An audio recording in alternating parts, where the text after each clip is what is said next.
Arrival and dismissal. Hey Valley View families. So we're outside at our main entrance at Valley View Community School, and we're going to talk a little bit about our arrival and dismissal procedures. So both arrival and dismissal are going to be pretty similar this year.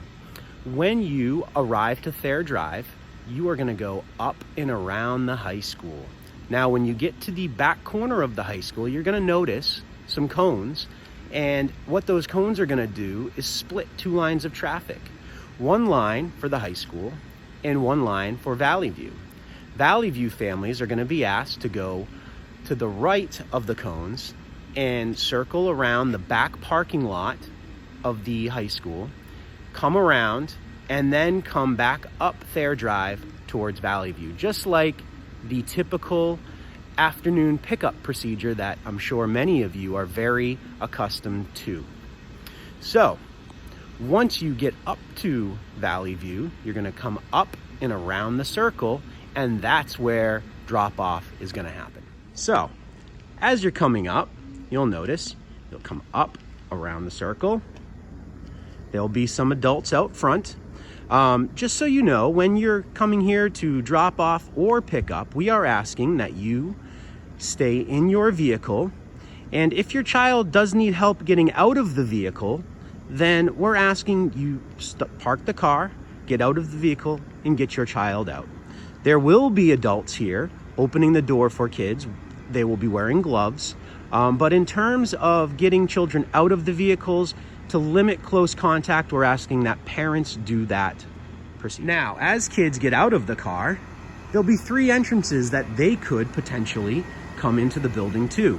And the three entrances were designed to create a flow pattern within the building that's going to allow for social distancing.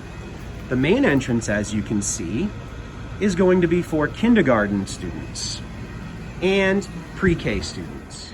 As children get out, if they're in third grade or in Mrs. Fredo's class or Mrs. Davis's class, they're going to make their way on the sidewalk over to this side entrance.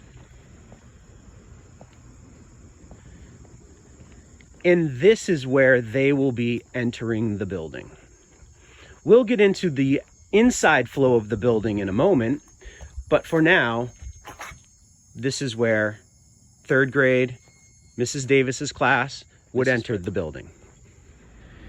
Now, if your child is in first grade, or they're in Miss O'Leary's class or Mrs. Miller's class, they are going to come over to this entrance to enter the building. And again, these entrances were designed to create nice, steady flow throughout the building that's going to allow us to maintain that social distancing piece. And you may notice the reason why we have these specific entrances designed for specific grade levels and classes is because they are direct access to the wing of the building that your student will be in. Now, when it comes to dismissal time, things are going to look pretty similar. Carline will be the first group of students that will be dismissed. And Carline this year is going to start a little earlier than in the past, so we can hopefully eliminate congestion on Thayer Drive. So this year, Carline will begin dismissing at 2:15. That's 10 minutes earlier than what it had been in the past. Now, as you look at the building, there are going to be 4 exits that students will be using depending upon which grade they are in. You are going to come up to the circle just like you normally would, circle around and stop, and there will be someone out there that will be calling names to teachers. So if your child is in kindergarten, they will be coming out of that main entrance. If your child is in first grade, they're going to be coming out of the side MPR door entrance, which is the same entrance that the same exit that they enter the building with. If your child is in second grade, they'll be using this set of doors to exit the building. And finally, if your child is in third grade, they'll be using that third grade entrance/exit. Now, we are asking that you follow the same procedure when your child gets into the car. There will be teachers here that will be walking students to the vehicle and will be opening doors if needed. Now, if your child needs help buckling up, we're going to ask that you park your car, get out of the vehicle, and help your child buckle up. Again, so we can try to eliminate close contact. Now, if your child is typically a walker, and in the past you have waited outside of the school building to pick them up as a walker, what we are asking you to do is wait until the buses have left, and at that point, you may walk up and we will dismiss your child to you.